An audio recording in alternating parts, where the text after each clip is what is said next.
La radio, lo sabéis perfectamente, nos permite volar, nos permite acudir a lugares que nunca hemos pisado. Algunos lugares son hostiles, algunos lugares parece que son territorio prohibido para la propia vida, para la supervivencia. Pero aún así, en el límite, en el lugar donde solo reina el silencio, la soledad, el frío, ha habido seres humanos que han vivido una odisea enorme. La fuerza de la vida frente a la fuerza de la muerte. La naturaleza enfrentada. Hay una historia en concreto que dio la vuelta al mundo a principios de los 70, que se ha convertido en icono de lo que es la fuerza, la fe, la potencia del cerebro humano, el pesimismo y el optimismo, la capacidad de supervivencia o dejarse morir. Y sobre todo, lo que nos interesa esta noche, lo que ya sospechábamos, lo que sobrevuela toda la escena de una historia humana de primer nivel, el misterio, lo desconocido, las presencias, los encuentros extraños, los sonidos misteriosos, las señales. Así que todo el equipo de Milenio 3 os invita, amigos, a que acudamos a un lugar del mapa que prácticamente no tenía ni nombre. Un lugar del mapa que, si oteamos a través de satélite, lo encontraremos cubierto por miles y miles de kilómetros cuadrados de hielo perpetuo. El 13 de octubre, viernes 13 de octubre de 1972, un vuelo, el 571 de la Fuerza Aérea Uruguaya, trasladaba a 45 pasajeros con dirección a Chile. Muchos eran estudiantes y otros pertenecían a un club de rugby de Uruguay llamado Los Viejos Cristianos. La ficha de navegación, como siempre, escueta, sin paso para la emoción que viene ahora, sin ningún tipo de distracción, solamente el tecleo de la máquina, nos dice que hubo un error en la navegación. Y después dice que el lugar donde el aparato se estrelló, dentro del distrito de Malargüe, en la provincia de Mendoza, a unos 3.500 metros sobre el nivel del mar, en una zona casi inexplorada de los Andes, ese lugar en concreto tenía un nombre desde antiguo: Glaciar y Valle de las Lágrimas. Es muy probable, amigos, que muchos, muy jóvenes, que os unís a la odisea y la aventura semanal de este programa, no conozcáis esta historia. Otros han podido escuchar algo en películas, hay excelentes libros. Ha llegado un último documento, nosotros teníamos como piezas de un puzzle. Parte del equipo además tenía su diferente mosaico de haber conectado con esta historia, una historia de muchos seres humanos al límite. Y cuando muchos seres humanos se ponen al límite, puede surgir la portezuela de lo desconocido, del misterio, de lo que somos realmente. Ahora llega una historia que se titula Desde el silencio, porque precisamente lo que había allí, en ese páramo helado, después de un accidente, era un silencio atronador. Uno de esos silencios tan profundos que al cabo de las horas uno siente el martillar en la cabeza. Una serie de seres humanos se iban a encontrar con la gran odisea de sus vidas. Se convirtió, como digo, todo esto en libro, en película, en icono de lo que es el ser humano abandonado a su suerte. ¿Cómo reacciona el cerebro humano, el alma humana, cuando ya no hay nada que hacer? Cuando todas las búsquedas son imposibles, cuando uno sabe con certeza que va a morir. Se convirtió en paradigma de todo eso, y sin embargo quedaba la pieza más importante, la que más puede interesar esta noche a los oyentes de Milenio 3. Esta historia se llama Desde el silencio. Porque, Carmen, tú te has encargado de hacer este dossier y casi vamos a escuchar, como decía, una novela sonora. La cantidad de elementos, de documentos, de emociones, de misterios, pocas veces hemos encontrado en una misma vivencia. O sea, aquí la historia de Perdidos o similares se queda casi en caricatura, ¿no?, comparado con la realidad. Sí, además, fíjate, esta historia nos llega a través de la obsesión de una oyente que también es escritora, de Mireia Soriano, que es la persona que junto a uno de los supervivientes ha escrito Desde el silencio 40 años después, y es la historia del avión que se estrella en los Andes, de las personas que están 72 días desaparecidas. Esta mujer va charlando con Eduardo y va recogiendo día a día no solo lo que viven allí, sino también lo que más nos interesa, los misterios que surgen uno tras otro en esos 72 días de convivencia aislados de todo tipo de civilización. Si quieres, Iker, empezamos por el principio. Hablabas de ese equipo de rugby, los Old Christians. Ellos iban a jugar un partido de rugby, un amistoso, en Santiago de Chile. Casi todos habían sido además compañeros en el colegio uruguayo Estela Maris, por eso se conocían desde muy pequeños, incluso desde parvularios, desde niños.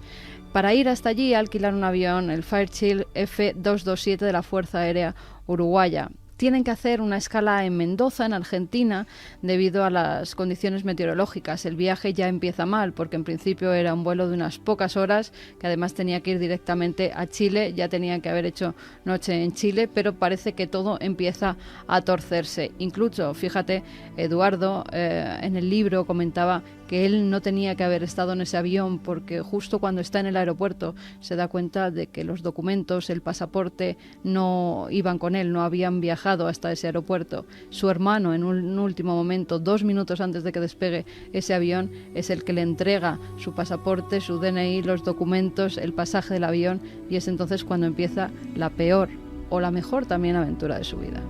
Como bien decía Iker, después de pasar esa noche en Mendoza, emprenden el viaje el viernes 13 de octubre de 1972. A las 11 de la mañana estaban todos en el aeropuerto del Plumerillo. Los pilotos son el coronel Julio César Ferradas y su copiloto, el teniente coronel Dante Laguarara.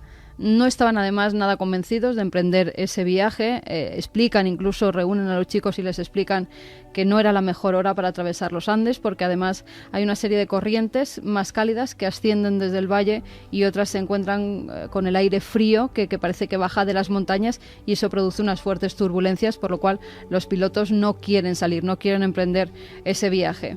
Los chicos dicen que tienen que hacerlo, que ellos tienen que jugar ese partido, y además la legislación de Argentina prohibía estar más de 24 horas un avión militar en suelo argentino, con lo cual sí o sí tienen que despegar. Y lo hacen porque en el aeropuerto se encuentran con un piloto que traía un avión de carga y les dice que él no ha tenido ningún problema meteorológico al atravesar los Andes, con lo cual esto anima a todos, a los pilotos y a los chicos, a emprender ese vuelo.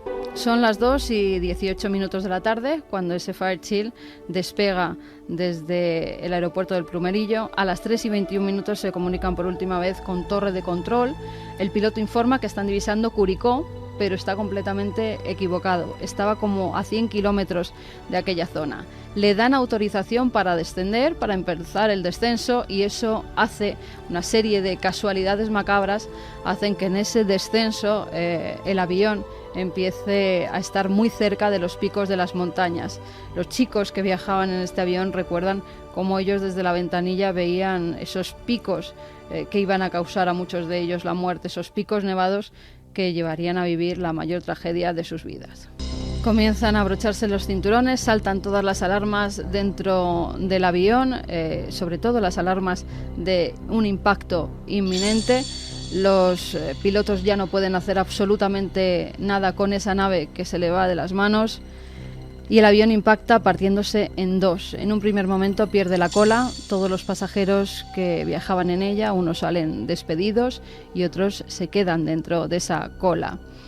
Los que se quedan en la parte del morro también sufren el impacto cuando el avión choca con tierra, y todos los asientos además rompen sus anclajes y se van hacia adelante, quedando muchas de las personas atrapadas contra la cabina de los pilotos y en un completo amasijo de hierros.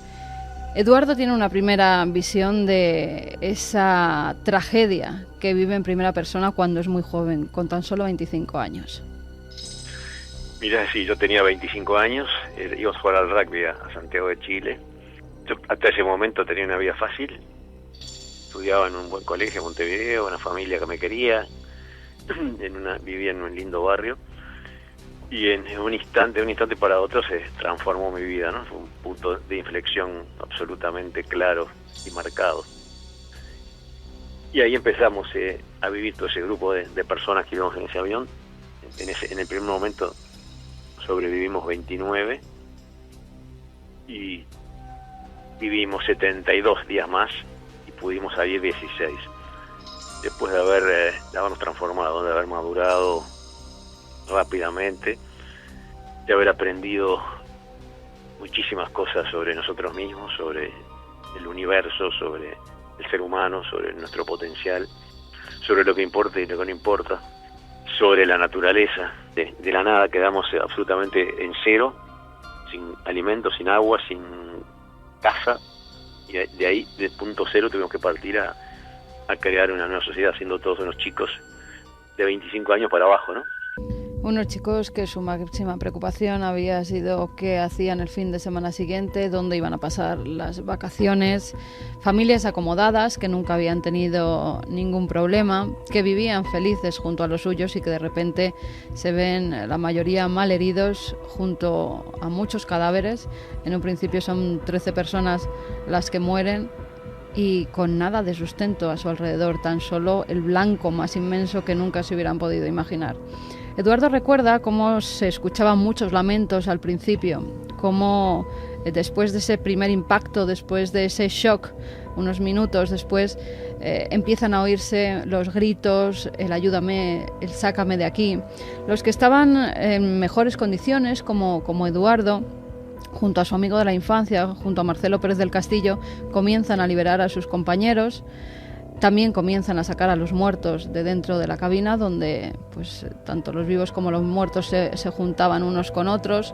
Era un caos tremendo. Él, en el libro y en la entrevista, me aseguraba que estaban completamente en shock, que era como algo mecánico, no sabía lo que hacían, pero lo hacían. Poco a poco tuvieron que empezar a regir una serie de normas, de reglas, casi desde el principio, para intentar sobrevivir, aunque solo fuera una noche, porque esperaban que al día siguiente les vinieran a buscar. Que estamos casi a 4.000 metros de altura, sin abrigos, en un pedazo de avión partido en dos, nevando, con mucha sed, mucha hambre, con un amigo que se había muerto, con gente que gemía, que pedía ayuda, y ahí empieza todo unos bloqueos mentales, o sea que te va bloqueando todo lo que no es imprescindible vivir o sentir, y nos fuimos concentrando en lo que realmente era importante, ¿no? En ayudar a los que estaban heridos, en organizarnos para pasar esa primera noche, pensando que iba a ser la noche, una noche que al día siguiente nos iban a rescatar. Si hubiéramos sabido, por supuesto, que íbamos a estar 72 noches, no lo hubiéramos soportado en ese momento. Y mirado en perspectiva, es asombroso, ¿no? Cómo pudimos organizarnos en esas primeras horas tan caóticas y tan horrendas y tan dolorosas, y cómo inclusive físicamente pudimos soportar ese frío a esa altura, casi sin oxígeno. Ahí empezó a mostrarse lo que es el ser humano, lo que somos los seres humanos, la capacidad que tenemos de cuánto más de lo que pensamos que somos. 1 de la madrugada y 50 minutos. El ejercicio es como de novela real viviéndose al minuto. Y nos quedan todo tipo de sorpresas. Nuestro agradecimiento tanto a Mireia Soriano, seguidora de Milenio 3, que nos dio esta pista, como Eduardo Strauch, que nos ha concedido esta entrevista exclusiva. Desde el silencio, 40 años después, un libro que edita Desnivel, pero que claro, en el palpitar, en el latido, en la palabra del protagonista que nos ha concedido esta extensísima entrevista, impresiona muchísimo más. Eso es solo el inicio de lo que está por venir. En esa organización, Iker, que ellos empiezan a llevar a cabo, hacen una cosa que no habían hecho hasta entonces, que es ir hacia la cabina del avión. Comprueban que el copiloto ha muerto y el piloto aún tiene un hilo de vida. En ese intento por salvar a esos chicos que estaban a su cargo, no para de repetirles: pasamos Curicó, intentar contactar por radio. Luego le suplica que le den el arma, el revólver que siempre llevaba consigo en la cabina del avión, porque quiere quitarse la vida. Sabe que no puede sobrevivir, tiene todo el control de mandos clavado en el abdomen. Los chicos no le hacen caso, directamente esperan a que se apague su voz. No pueden dar a una persona un revólver para que se vuele la cabeza. Más tarde ven que hay otro chico que está sentado en el asiento, aún con el cinturón puesto, y parece estar solo aturdido, en estado de shock. Pero a los pocos minutos, cuando se acercan, está muerto. Una de las hélices desprendidas le había cortado la pierna por debajo de la rodilla y se había desangrado mientras esperaba que sus compañeros le ayudaran. De pronto ven cómo alguien se dibuja en la nieve. Ellos lo interpretan como un fantasma, como un espectro. Ya está anocheciendo y ven que alguien quiere acercarse hacia la parte del avión donde están ellos. En un momento dado, esa visión fantasmagórica desaparece, no saben lo que es. días más tarde comprendieron que se trataba de un amigo suyo. Es decir, lo que estábamos ahí, los 4, 5 o 6 que estábamos mirándolo y llamándolo para que viniera hacia nosotros, no nos olvidamos tampoco de ese momento, ¿no? Que venía hacia nosotros y probablemente cayó en alguna grieta o se desvaneció, y había mucha nieve muy blanda y se quedó hundido en la nieve. Y fue muy muy impactante, ¿no?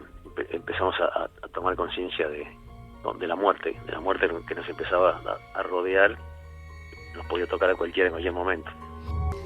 Como pueden, tienen que empezar a acumular todo tipo de equipaje, asientos, trozos de chapa, para ponerlo sobre todo y tapar ese gran agujero que había dejado la parte de la cola desprendida, ¿no? Tienen que pasar allí la noche, ya están muertos de frío, viajaban prácticamente con ropa de verano, porque allí octubre, noviembre, diciembre es verano, con lo cual no tenían ropa de abrigo. Y Gustavo Cervino y Roberto Canessa, que eran estudiantes de primero de medicina, son los que tienen que empezar a actuar como si fueran verdaderos profesionales desde hace muchos años, con materiales que no existían porque no tenían material quirúrgico ninguno, tenían pues que coser a la gente con el hilo o con las grapas que encontraban, tenían que tapar brechas, tenían que ver las conmociones cerebrales que habían sufrido muchos, las amputaciones gravísimas que tenían también muchos de ellos. Y recuerdan que durante la noche se oían los gemidos de los heridos, hasta que poco a poco muchos de ellos empezaron a entrar en un sueño profundo, y aún así ese run run de los lamentos, de los gemidos seguía escuchándose. Lo peor de ello era cuando no se escuchaban, porque eso significaba que aquellos que habían estado quejándose de esas heridas, cuando dejaban de quejarse es que ya no vivían. 3 personas más murieron durante esa primera noche. Al día siguiente ven que no van a por ellos, no hay ningún avión que les sobrevuele.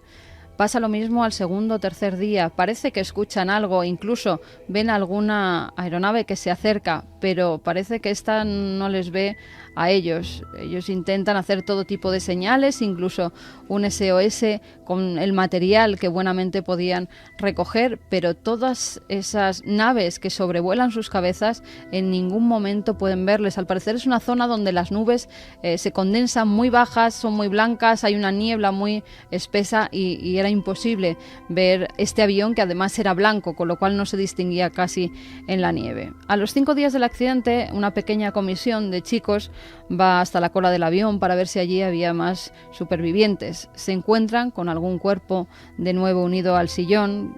Este cuerpo tiene ya la piel oscurecida por el frío, por el sol. Es un primo de Eduardo Strauch, el autor de este libro, de la persona con la que estamos hablando. Se llamaba Daniel Shaw, es uno de los primos que pierde en ese viaje. En los restos de la cola, cuando llegan hasta ellas, se encuentran con restos de equipaje, con algunas chocolatinas que luego compartirán entre todos, y también algo que intuyeron pues que les podría servir para hacer funcionar la radio, una serie de cables que podían hacer que esa radio que tenían en la cabina emitiera algún tipo de señal. Como pueden, se llevan todo eso arrastrándolo en una parte del ala que les sirve como trineo y bajan hasta donde están sus compañeros esperando. Ninguno sabía montar una radio, pero todos tuvieron que aportar sus conocimientos para intentar que esa radio emitiera algún sonido, y lo consiguieron hasta tal punto que la radio de la cabina empezó a servirles para oír las noticias que se decía sobre ellos, sobre ese accidente que habrían sufrido. A los 10 días escucharon la peor noticia de todas. La búsqueda por parte del ejército y por parte de la Fuerza Aérea de su país se había suspendido y ya les daban a todos por muertos. Sí, eso fue algo muy uno de los momentos realmente importantes, impactantes, porque te podrás imaginar, ¿no? Cuando estábamos siempre esperando que nos fueran a buscar y a rescatar, y oímos por la radio que se suspende la búsqueda del avión uruguayo. En el primer momento es un momento de angustia, de desolación, de abandono, después de rabia y de indignación contra todos, contra todo, desde Dios hasta nuestros padres y hasta toda la gente que estaba fuera del avión, o sea, que estaba en la civilización. Pero inmediatamente reaccionamos, ya nos sentíamos capaces de salir por nuestros propios medios. Entonces tomamos una tremenda fuerza, y empezó esa etapa de organizarnos, y sabiendo que no había otra que salir por nuestros propios medios. Pero sí, fueron unos momentos y unas noches de angustia y de desolación y de sensación de abandono, dificilísimas también, ¿no? Duras.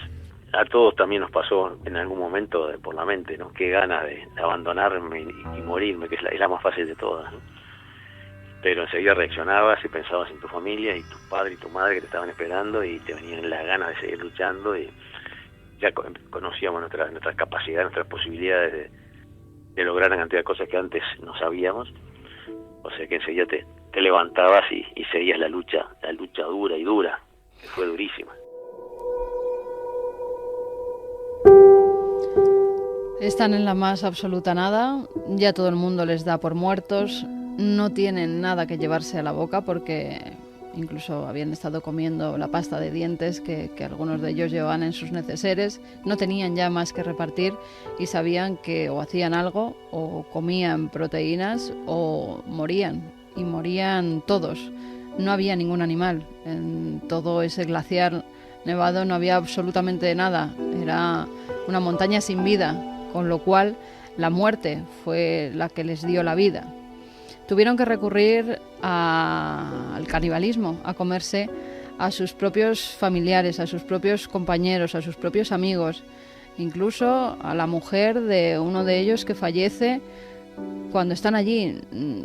En los libros lo ponen muchos de ellos, enterraban a sus compañeros boca abajo para no saber de quién era esa carne, ni al cortarla no verles los ojos ni verles la cara, no identificar de alguna forma, cortar un trozo de carne sin identidad, porque si no hubiera sido imposible que pudieran ingerir aquellos pedazos. No tienen cubiertos, no tienen ningún cuchillo, y con un trozo de vidrio de una botella rota hacen una primera incisión, cortan unas pequeñas lascas de carne que colocan sobre una chapa para que se seque al sol, y es entonces cuando, superando toda la lógica, ¿no? Toda la lógica humana, empiezan a comerse a sus propios compañeros. Eduardo nos lo recuerda así.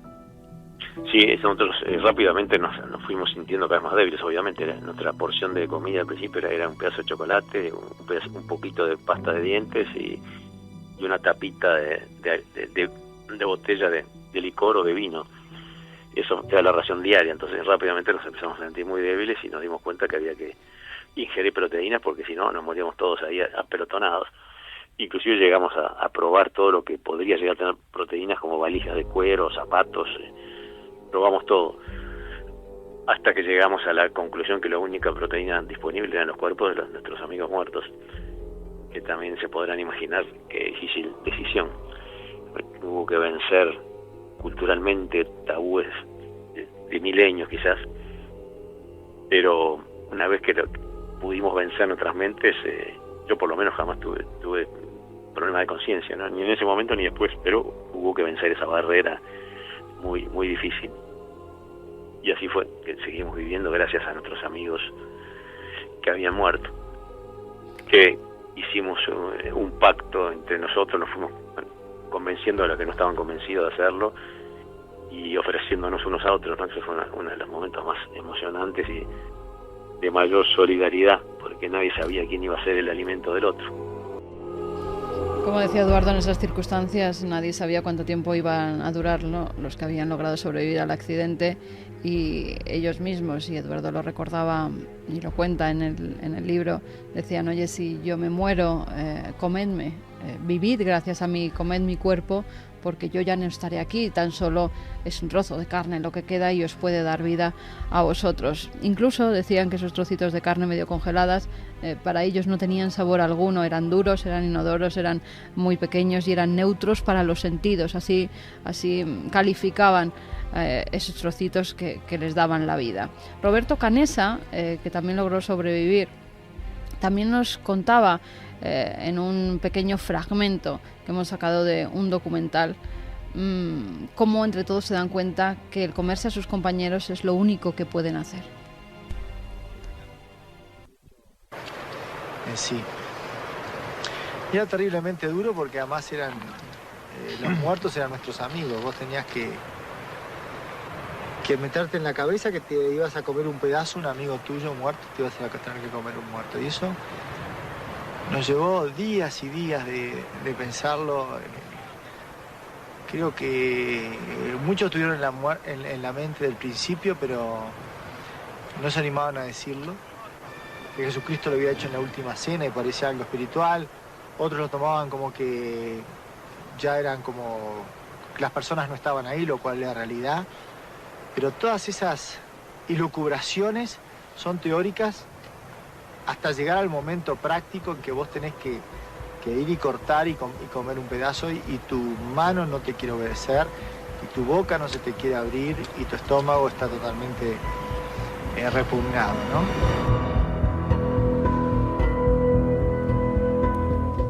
Había una mujer con ellos que era la mujer de uno de sus compañeros, tenían 2 hijos y ella se negaba a comer esa carne hasta que un día lo tuvo que hacer porque si no, no volvería a ver a sus hijos. Por desgracia nunca los volvió a ver porque ella falleció días después, pero al final tuvo que hacer lo posible, ¿no?, por mantener esa vida que era muy importante para las personas que estaban esperando en Uruguay. Al principio, además, fíjate, en el libro lo cuenta de una forma... Yo, de todos los libros que me he leído, y me he leído mucho sobre este caso, lo cuenta de una forma tremendamente fuerte. Le han tachado muchas veces de frío a Eduardo por contar. Ya vemos cómo lo cuenta perfectamente, ¿no?, cómo nos narra lo que ocurrió, pero en ese episodio de cómo cortan la carne de los compañeros, pues lo cuentan de una forma muy cruda, hasta tal punto que en lo que algunos libros que han escrito otros de los supervivientes dejan como que, bueno, cortan partes del músculo, sobre todo las piernas, de los brazos de los fallecidos. Él dice que tienen que recurrir pues a coger una piedra y a romper el cráneo de estas personas para sacar el cerebro y también comerlo, al igual que con las vísceras. Era la única forma que tienen de sobrevivir. Hay una carta incluso de Gustavo Nikolic, que pierde la vida en el accidente, logra sobrevivir algunos días y escribe esa carta para que si alguno de sus compañeros llega a ver a su familia se la dé. Y en esa carta también se hace eco de lo que tuvieron que hacer, del canibalismo. Querida Rosina, te estoy escribiendo en el interior del avión. Se está poniendo el sol y comienza a hacer frío y a levantarse viento, como casi siempre sucede a esta hora de la tarde. Una cosa que te va a parecer increíble es que hoy han comenzado a cortar carne de los muertos para comérsela. No hay otro remedio. Yo había rezado a Dios desde lo más profundo de mi ser para que este día nunca llegara, pero ha llegado y tenemos que aceptarlo con valor y fe. Fe porque he llegado a la conclusión de que si los cuerpos están ahí es porque Dios los ha puesto ahí y lo único que importa es el alma. No debo sentir remordimientos. Y si llega el día en que yo pueda salvar a alguien con mi cuerpo, lo haría con mucha alegría. Son incapaces de mandar ningún mensaje a través de la radio. Esta solamente funciona para escuchar algunos de esos partes de noticias que reciben. No saben de qué emisoras. Ante la imposibilidad de mandar ellos ningún tipo de mensaje, la desesperación los lleva a intentar contactar con sus parientes a través de algo que no es científico, y nos lo decían muchos de ellos estudiaron una carrera de ciencias, pero esa desesperación hace que intenten a través de telepatía llegar a la mente de sus familiares. Pensaban en aquellos momentos, por ejemplo, cuando por la noche se quedaban solos mirando la luna, las estrellas, que sus padres, sus madres, sus hermanas, sus novias también estarían mirando esa misma luna, esas mismas estrellas, y a lo mejor de esa forma hacían llegar esos mensajes. Esos astros servían como emisores, ¿no?, como puente entre las mentes de ambos. Incluso intentaban visualizar aviones, equipos de rescate, avionetas, helicópteros, para ver si verdaderamente esa ilusión que se creaban en su mente se hacía realidad y lo veían con sus propios ojos. Era la única posibilidad que teníamos, ¿no?, de conectarnos. Entonces a más de uno se nos fue ocurriendo casi simultáneamente. Y como habíamos empezado a tomar conciencia del poder de nuestras mentes, nos llegamos a convencer de que íbamos a poder lograr mandar mensajes vía telepática. Y yo pienso que realmente sí, lo logramos, ¿no? Lo logramos porque las madres de los que volvimos sentían que estábamos vivos y no había forma de que las convencieran de que era imposible que estuviéramos vivos. Un accidente en la mitad de los Andes en invierno, después de 2 meses y medio, era imposible que hubiera alguien con vida. Pero ellas se indignaban y decían, están vivos, ya van a volver, los vamos a encontrar. Realmente creo que les llegó algún mensaje telepático que seguramente algún día la ciencia lo probará, ¿no? 2 y 9 minutos, esto es Milenio 3 en la cadena SER, dossier sobre Desde el Silencio. Y aquí entra ya el misterio, en una historia profundamente humana, donde el principal protagonista, Eduardo, nos dice que habían tomado conciencia del poder de sus propias mentes. Unas mentes situadas al límite, unas mentes en un umbral que seguramente y ojalá ninguno de los oyentes y nosotros tengamos que vivir. Pero les tocó a ellos en ese momento y estaban convencidos de que su mente estaba alcanzando potencialidades increíbles, fuera de la lógica, e intentaron la telepatía. Son cosas, secretos, misterios de esta historia tan relativamente bien conocida que empezamos a desvelar ahora. El misterio, evidentemente, tenía que aparecer en ese umbral entre la muerte y la vida. Fíjate que hasta dónde llegaría esa conexión, que Eduardo y Mireia, Desde el Silencio, se hacen eco de la situación de la madre de uno de los desaparecidos, de uno de los chicos que estaban sufriendo este accidente.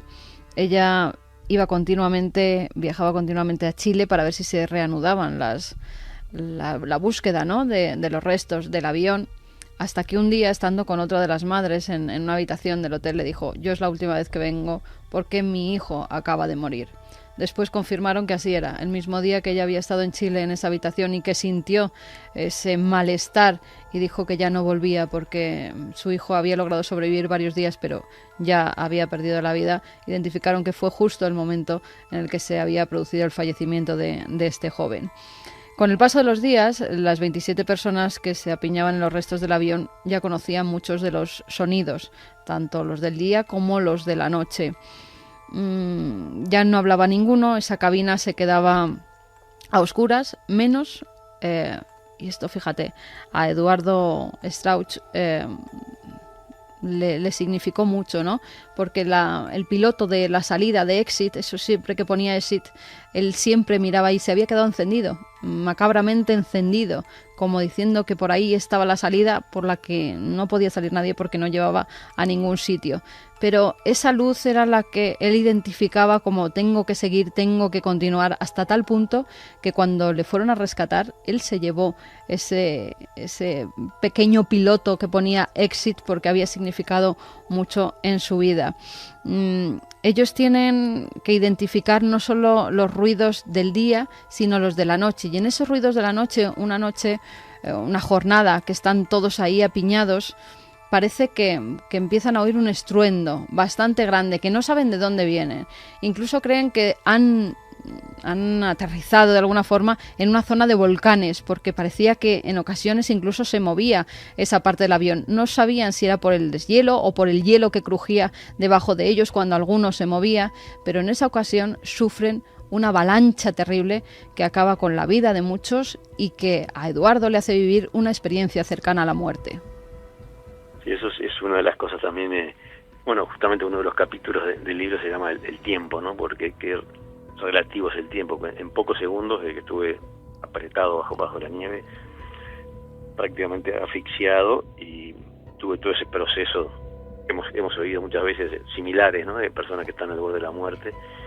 Primero de terror de ir hacia lo desconocido, después de nostalgia de dejar la vida y la vida que te pasa en imágenes, pero decenas y decenas de imágenes que te van pasando por la mente en fracciones de segundos, hasta que empecé a sentir una sensación de placer y de alegría y de placer absoluto, físico y mental y espiritual, y que llegaba hacia algo que me hacía totalmente pleno.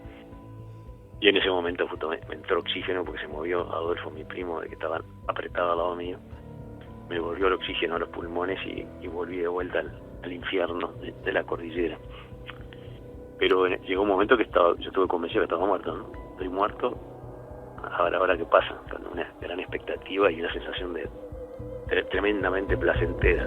Qué paradoja, está muriendo y dice que vuelve al infierno de la cordillera. En esa avalancha, Marcelo, su amigo de la niñez, muere. Cuando logra quitar la nieve que tenía encima, Eduardo se encuentra que hay una capa de hielo encima de la cara de su amigo, y a través de ella ve ya sus ojos sin vida. Marcelo, fíjate, es una de las casualidades, entre comillas, que Eduardo recoge en el libro. Marcelo muere a la misma hora y el mismo día que lo había hecho su padre 4 años antes. Fue una coincidencia macabra. Solo quedan 19 con vida ya. La sociedad de la nieve es como se hacen llamar ellos mismos, una sociedad en la que todos tenían su rol y todos se ayudaban. Es más, cuando a alguno le entraba el bajón, estaba el resto para ayudarle a seguir con vida, porque lo más fácil era dejarse ir. Con quedarse dentro del avión, había muchos que ya ni querían salir durante el día al sol, no querían comer, no querían vivir en definitiva. Y ellos les apoyaban, les ayudaban, intentaban hacer incluso en esas situaciones bromas, intentaban visualizar una vida, la que tendrían con sus novias, con futuros hijos, para intentar que mantuvieran, ¿no?, esa esperanza que les iba a salvar. Poco a poco, además, como las fuerzas iban siendo cada vez menos, los que estaban en mejores condiciones empezaron a hacer pequeñas excursiones para ver de qué forma podían salir de esa ratonera, porque todo lo que veían alrededor eran picos enormes, imposibles de escalar con los materiales que tenían, porque hubieran sido muy difíciles incluso para montañeros que tuvieran todo el equipo, con que para ellos, que no tenían absolutamente nada, tuvieron que fabricárselo. Se hacían raquetas con todo el material que podían, cosieron como pudieron una especie de sacos que protegieran a los que se iban a esas excursiones para dormir en la nieve. Incluso les dejaban los mejores sitios dentro de esa parte del avión donde menos frío hacía. En cierta forma les protegían para que estuvieran fuertes y pudieran de alguna forma sacarlos de allí. El 21 de diciembre, 3 de aquellos expedicionarios logran llegar por fin a Chile. Además es... después de, claro, tienen que estar muchos días subiendo la montaña, ellos ven como esos pequeños 3 puntitos van subiendo, tienen que rectificar muchas veces el camino porque no pueden continuar por allí, pero al final llegan a un valle de Chile. Les separa un río y al otro lado ven a una persona, a alguien que está cuidando del ganado. No saben ni siquiera si les va a hacer caso. Ellos intuyen que les ha visto y lo único que les dice ese hombre es que al día siguiente llegarán con ayuda. Desde el avión, a través de esa pequeña radio que de alguna forma los conectaba con el mundo, escuchan una canción, esta.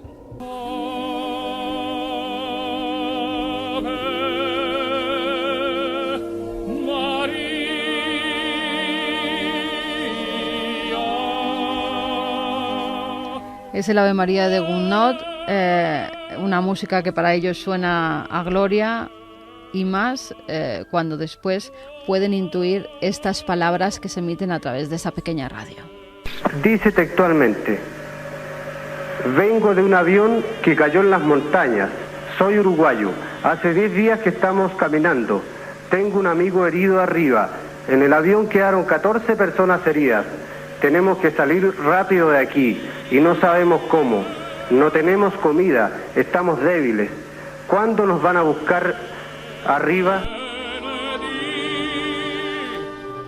Es entonces cuando Eduardo y sus compañeros ya saben que van a ir a por ellos, que ya la búsqueda se va a reanudar y que por fin van a poder regresar con los suyos. Así lo viven, de esta forma que yo cuando le entrevistaba a mí me ponía los pelos de punta.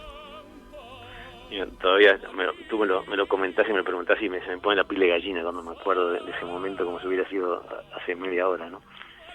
En el libro lo cuento y nos enteramos antes por una pequeña radio que nos conectábamos con la civilización unos minutos todas las mañanas a ver si decían algo de nosotros, y ahí nos enteramos de que habían llegado a la civilización después de 10 días de caminata, y ahí en una de las estaciones chilenas aparece el Ave María de Gounod muy nítida, en el medio del silencio de la montaña, que para mí fue la confirmación total de que realmente sí habían llegado, ¿no? Y cuando empezamos a sentir el sonido maravilloso de los helicópteros, es muy difícil transmitir, ¿no? La alegría, la euforia, creo que no existen adjetivos para poder transmitir lo que sentimos en ese momento. Era yo lo más cerca, lo que se me ocurre más cercano para describir lo que sentía era una especie de felicidad líquida que me salía por todos los poros, ¿no? Por todos los poros de mi cuerpo saltaba felicidad, que duró durante semanas. Eso es lo más impresionante, fue un estado de felicidad continuo durante semanas. Felicidad líquida, eso es lo que sentían cuando oyeron a esas aves de hierro que sobrevolaban sus cabezas y ingresan dentro del helicóptero. Y fíjate cómo es la vida, ¿no? Las paradojas que tienen. Los rescatan y casi se estrellan en el helicóptero que los rescata. De nuevo, mal tiempo, esas turbulencias.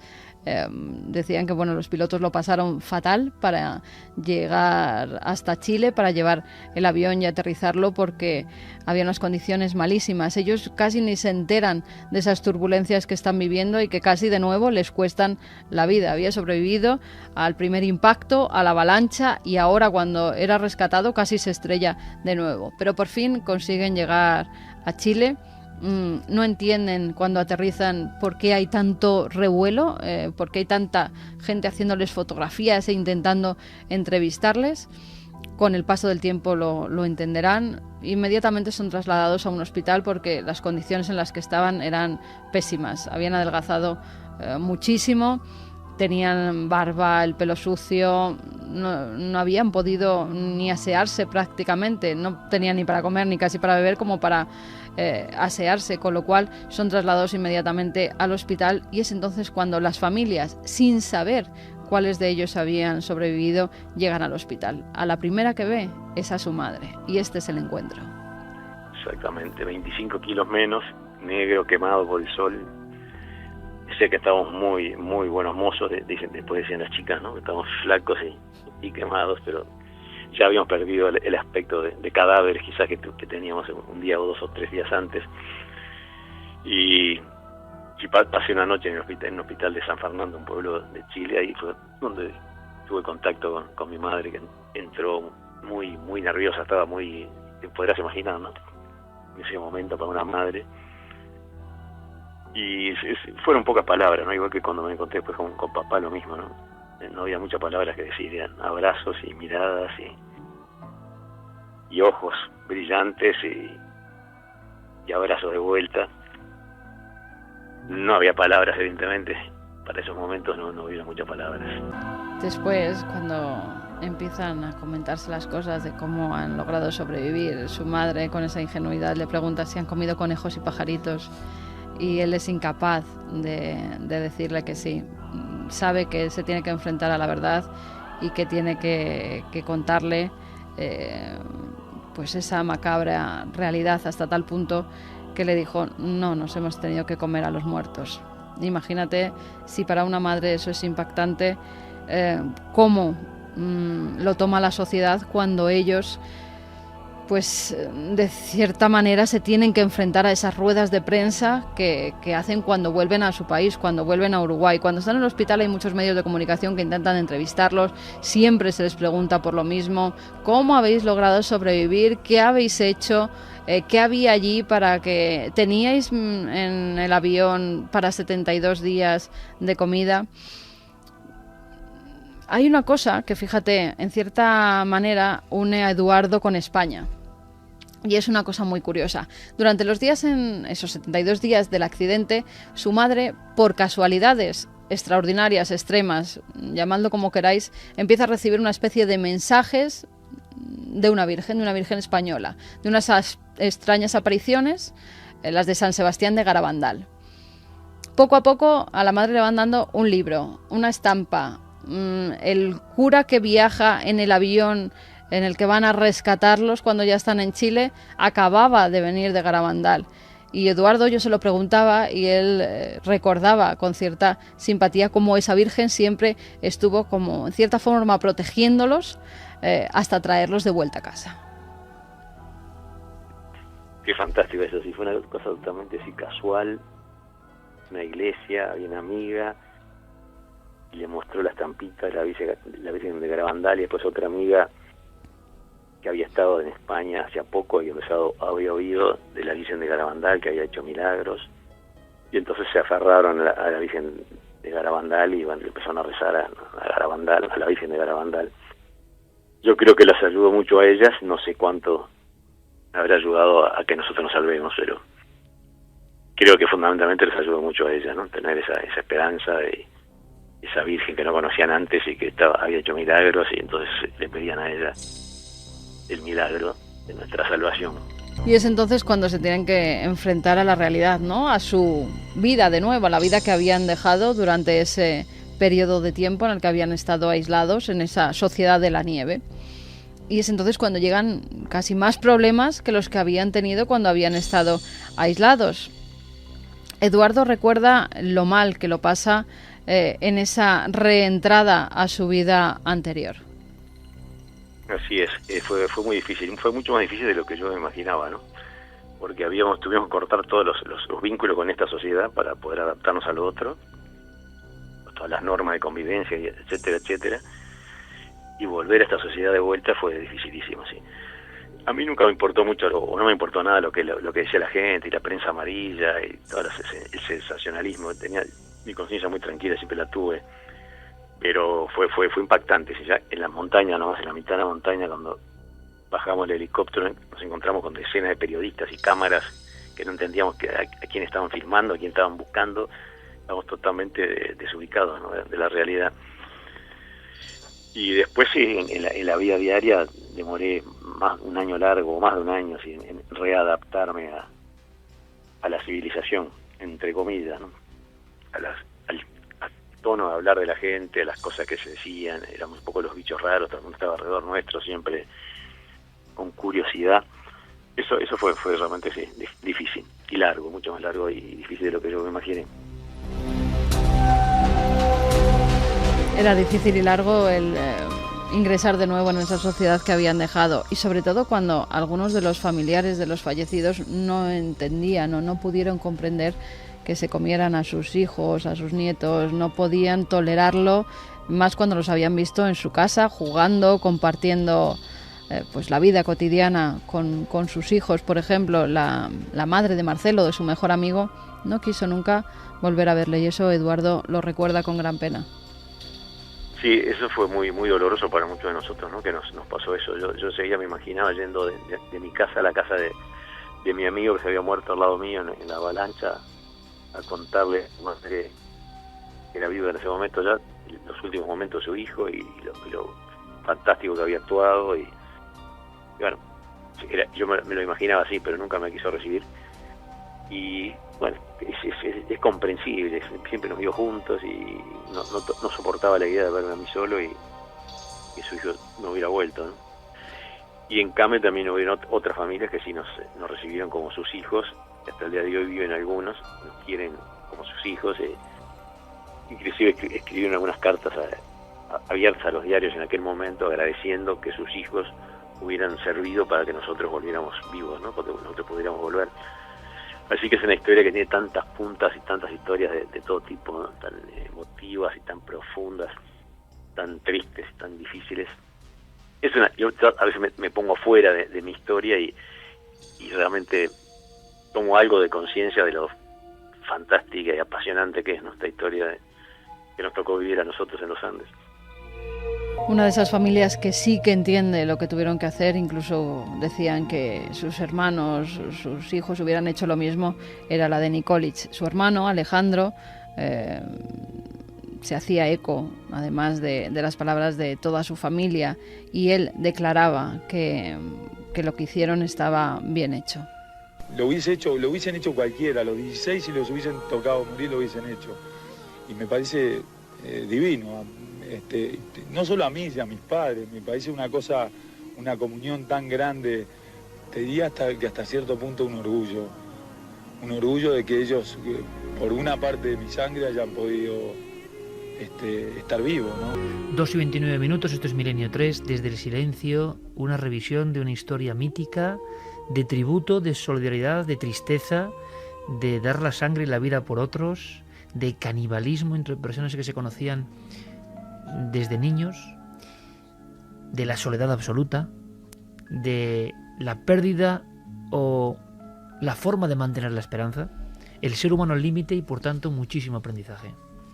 Y también de misterios, porque desde el silencio hay todo un capítulo en el que se hace referencia a misterios que ocurrieron no solamente en la zona de los Andes donde se habían estrellado, sino también en las casas de los uruguayos, de sus familiares que habían estado viviendo de otra forma ese accidente. Los familiares, muchos de ellos, nunca dejaron de buscar a estos chicos, incluso recurrieron a algunos videntes para intentar que estos visualizaran la zona donde estaban y así poder ir a buscarlos con aviones que los propios padres pagaban. Eran padres de ellos muchos adinerados, con lo cual tenían el poder de alquilar un avión y los equipos de rescate para ir hasta allí, pero tenían que intuir de alguna forma dónde podían estar, y eso lo hacían a través sobre todo de Gerard Croiset, que era un vidente muy afamado.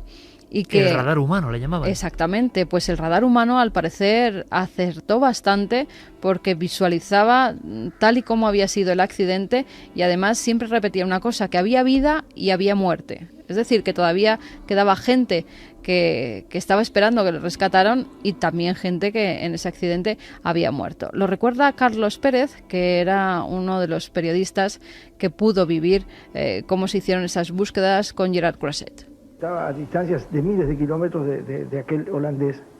Desde Enschede, la ciudad donde vivía, nos iba a guiar con su mente. Se describió patéticamente el accidente.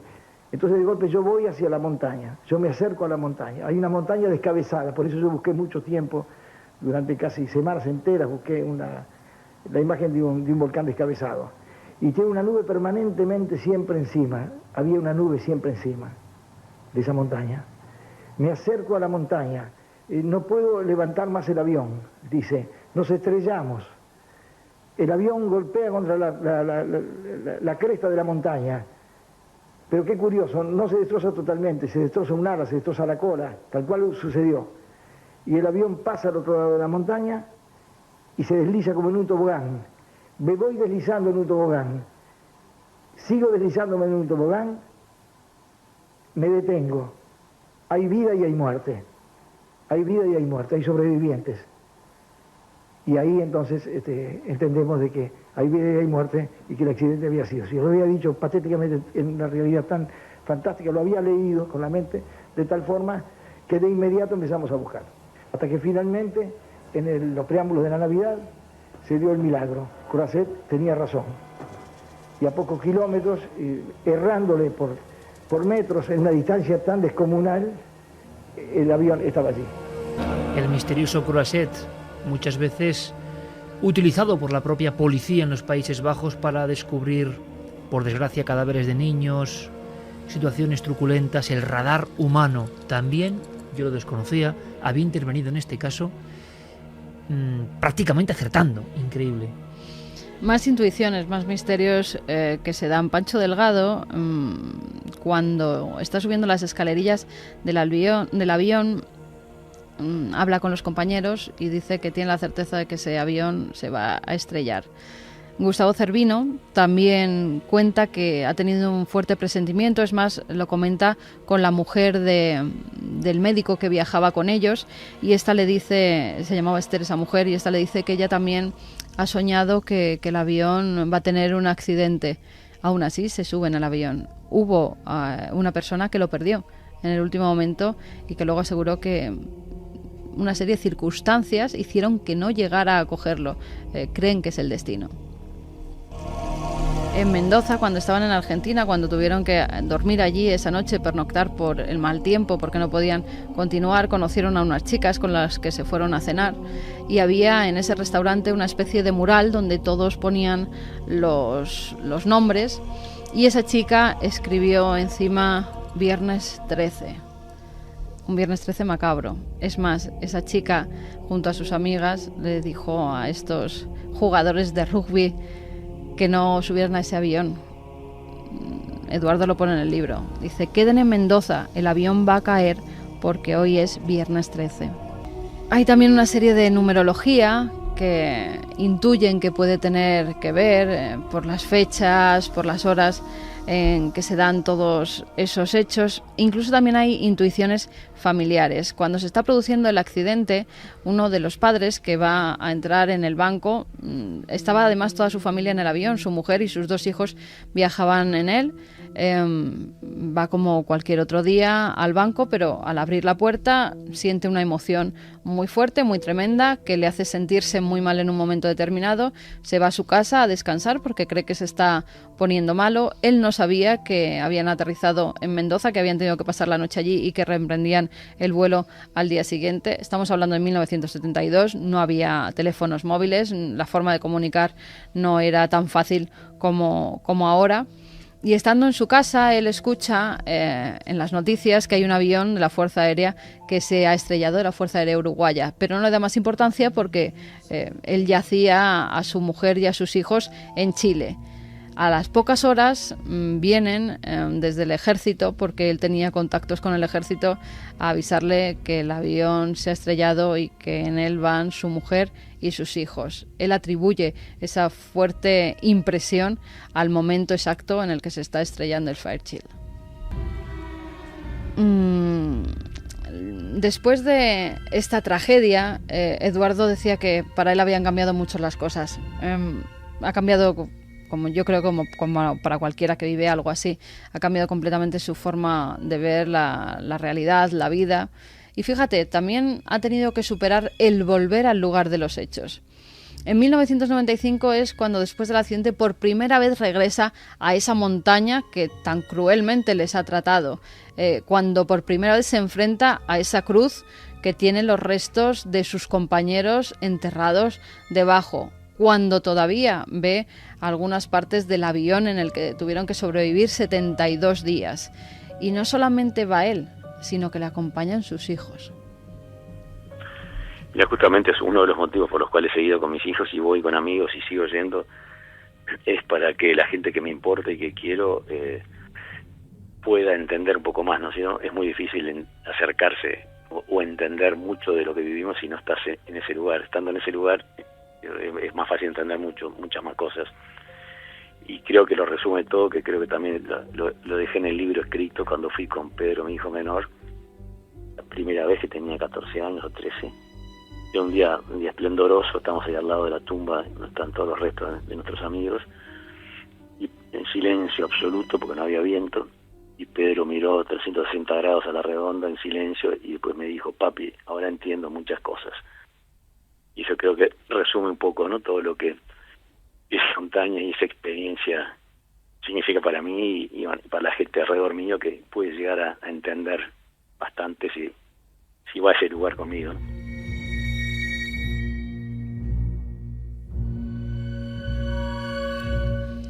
Fíjate, hasta tal punto le tiene odio y cariño a esa montaña que su mujer en una ocasión se lo hizo ver. Él no lo había pensado y así me lo decía en la entrevista. Dice, no, fue mi mujer la que dio con la clave, porque todos un día nos tenemos que ir. Y cuando él se vaya, ¿dónde quiere que descansen sus cenizas? Lo tengo clarísimo, sí. Esa fue una idea de mi mujer que me pareció brillante y, bueno, y la tengo clarísima y ya está todo organizado. Mi ceniza me la va a llevar mi hijo menor, que es el que más veces ha ido a la montaña, el que está más conectado con la historia. Así que terminaré el ciclo allí arriba también. Hay un enganche casi sobrenatural, preternatural con el sitio, ¿no? Con el entorno, con donde pasó tanto sufrimiento y donde quizá entendió el misterio de la vida, lo importante de la vida, ¿no? Regresar una y otra vez, que nos parece incomprensible, ¿no? Querríamos borrar de nuestra memoria lógica, racionalmente, cualquier atisbo de un acontecimiento así. Sin embargo, la enseñanza brutal de este superviviente del accidente de los Andes nos cuenta eso. Sí, y en el libro cuenta que lo que le hizo sobrevivir fue el amor. el amor a los demás, el amor a su familia, el amor a sus amigos, el amor a todas las personas que sabía que le estaban esperando, a sus propios compañeros que estaban dando su cuerpo para que él sobreviviera, a los amigos que les estaban ayudando a sobrevivir actuando como si fueran médicos profesionales, y también ese amor a la montaña, porque en el libro lo deja entrever, que ama la montaña y ha aprendido a amar la naturaleza a raíz de ese accidente. Nunca le había dado mucha importancia, nunca había tenido ese enganche que tiene ahora con la montaña, que le sigue devolviendo además cosas, porque hace pocos años un montañero se puso en contacto con él diciéndole que había recuperado su chaqueta y su cartera, donde tenía todos los documentos. Incluso hay algunas fotografías en el libro Desde el silencio, donde se ve como esa chaqueta completamente casi destruida, que conserva una manga, parte de la espalda, se la pone de nuevo, rememorando en ese mismo sitio del accidente cómo la llevaba puesta, ¿no?, cuando impactó el avión. Esa montaña le sigue devolviendo su pasado. Hay una última cosa. Parece que los Fairchild, esos aviones, estaban en cierta forma malditos. Un historiador que se dedicó a estudiar muchos de estos aviones de hélices, Gary Orlando, decía que la mayoría de ellos habían tenido serios problemas y que había muerto mucha gente dentro de ellos. De los 78 aparatos Fairchild 227 que se construyeron, 23 se estrellaron y se produjeron un total de 393 víctimas mortales. Un tercio de la flota ha estado implicado en accidentes, lo que no representa un buen historial de seguridad. Vamos ahora con más cosas, 2:41 minutos. Este hombre, por lo tanto, ha vivido desde ese silencio terrible, ha visto la muerte, ha tenido que hacer canibalismo con sus propios amigos, ha tenido esperanza hasta el final, esa plaquita de éxito, ese piloto guardado como muestra, como señal, la fuerza, la debilidad, los fuertes se vuelven débiles, los débiles se vuelven fuertes, el ser humano al límite. Pero él parece, por lo que le escuchamos en este largo dossier que creo que merece la pena, humano, él ha aprendido de toda esta historia, él ha aprendido, él no puede ser ya diferente, él ya no puede obviar su pasado, y creo que cree que su mente es mucho más poderosa, quizá más fuerte. Lo que hablan de la telepatía es un ejemplo, ¿no? Creyeron que sus mentes estaban preparadas para lo inesperado, absolutamente. Claro, cualquier problema más o menos cotidiano que nos abruma a nosotros a la vuelta de la esquina, ¿qué puede ser para este individuo un problema? Nada. Él decía que había, con esas vivencias que tuvo, él sabía a la perfección qué era lo que importaba, que eran sus seres queridos. Era lo único importante, era lo único que le hacía seguir viviendo. El resto no tenía ningún sentido, daba lo mismo, tener más dinero, menos dinero, que se enfadaran con alguien, que alguien se enfadara con él, no tenía importancia. Después de estas vivencias tan fuertes, simplemente el amor a los que le quieren y querer más él a su familia, estar más con su familia, así me lo decía, era lo único importante para él. E incluso recordaba a su mamá, que todavía vive, que tiene 93 años, y me decía, le haría mucha ilusión a mi madre el que cerrara de una vez el círculo y viajara a Garabandal para, en cierta forma, agradecer a esa Virgen lo que hizo por nosotros. Parece muy sencillo, ¿verdad? Parece muy de novela, pero es real. Al final, el amor, el poder auténtico, la superación gracias a esas 4 letras, ¿no? Yo creo que es el mensaje definitivo de esta increíble historia, sobre todo de vida más que de muerte. Hubo, eso sí, una enorme polémica periodística. Han pasado 40 años. Javier, en Diario Pueblo, por ejemplo, en la prensa española, se seguía con enorme expectación el día a día y la llegada milagrosa de unos hombres que habían sobrevivido a la muerte, pero ojo, casi llamados como los últimos caníbales, ¿no? Impacto, polémica. Ahora lo vemos 40 años después, pero fue tremendo. Sí, bueno, en concreto en la prensa española se vivieron como 3 fases diferentes. Una primera fase que era la incertidumbre, cuando no sabían cómo habían sobrevivido a ese terrible accidente. En esa fase los titulares que leemos son, por ejemplo, el milagro de los Andes, el milagro de Navidad, Aparecen incluso declaraciones de médicos que atendieron a los supervivientes en aquella época y que decían, por ejemplo, el doctor Arriaganda, las explicaciones de por qué y cómo lograron sobrevivir están más allá de lo científico. Más allá de lo científico. Son declaraciones que aparecían en el diario ABC. No tenemos hasta ahora una explicación lógica. La respuesta escapa a cualquier criterio existente y si no fuera médico, tendría que estar obligado a creer en un milagro. Incluso las Fuerzas Armadas de Chile hacen un experimento y comparan el número de días que son capaces de vivir en plena cordillera sin ningún tipo de alimento, expertos en ese tipo de situaciones, que en concreto decían 27 días. 27 días era el récord militar sin recursos y el número de días que habían estado estos pasajeros era 71. La segunda fase de la que hablábamos era el horror de la prensa y el rechazo, cuando el 23 de diciembre aparece la primera crónica del periodista Carlos Varela para Radio Continental de Buenos Aires, hablando de que las fuerzas aéreas han comprobado fehacientemente casos de antropofagia, ya que cuando los primeros militares saltan de los helicópteros encuentran 6 cuerpos preparados para ser consumidos.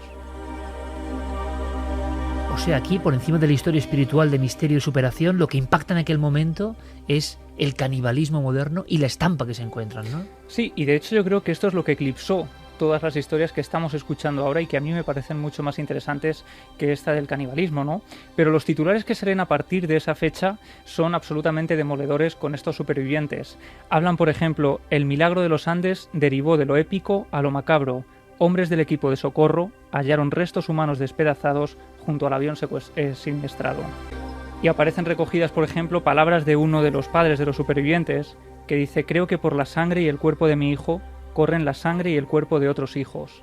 Hablan de jóvenes de 18 años que han regresado con una mentalidad de gente de 40. ¿Y la tercera fase? Y la tercera fase sería el momento de la empatía. Hasta entonces incluso habían sido bautizados por Diario Pueblo como los antropófagos de los Andes. Hablaban de ellos, pues por ejemplo el propio Antonio Gala dijo que la crítica de la sociedad es la que ahora acabará por devorar a los supervivientes. Había críticas demoledoras de doctores como Flores Tascón, que decía: no seré yo quien tire la primera piedra, pero tampoco quien les coloque una guirnalda de héroes. Una polémica, por tanto, mundial que se produce. Efectivamente, pero como decíamos, Diario Pueblo hace una especie de serie de este accidente, va contando en 3 entregas las diferentes noticias que van surgiendo, y la última de ellas, como decía, es la parte de la empatía, cuando por fin dictaminan que ante una situación así cualquiera habríamos hecho lo mismo, que incluso cuentan en estos recortes de prensa que había una persona que se negó a comer carne humana y que había fallecido por inanición. Y esto acaba determinando, como decíamos, este desenlace. Decía el titular: los supervivientes han sido comprendidos por la Iglesia, la ciencia y la opinión pública. Y finalmente Manuel Marlaska, el que firmaba todas las crónicas desde Chile, terminaba diciendo: no me importó decírselo a ellos personalmente y no me importa publicarlo aquí. Desde ahora y para siempre, los resucitados de los Andes cuentan con mi admiración y deben contar también con la del mundo entero. Y no me importa decirlo aquí, un maestro del periodismo de sucesos, Manuel Marlaska. Los resucitados de los Andes, Diario Pueblo, claro. Pero es curioso, podemos hacer un bucle en esta historia maravillosa que tiene tanto de lo que aprender. Lo que hemos escuchado cala hondamente y lo hará a partir de mañana, seguro, a través de cadenaser.com, de nadelmisterio.com, de ikerjimenez.com, bajándose el programa, ¿no? Y recorrer el mundo. Y seguro que llega a Chile y Uruguay, donde tenemos muchísimo seguimiento. Pero es que hay un bucle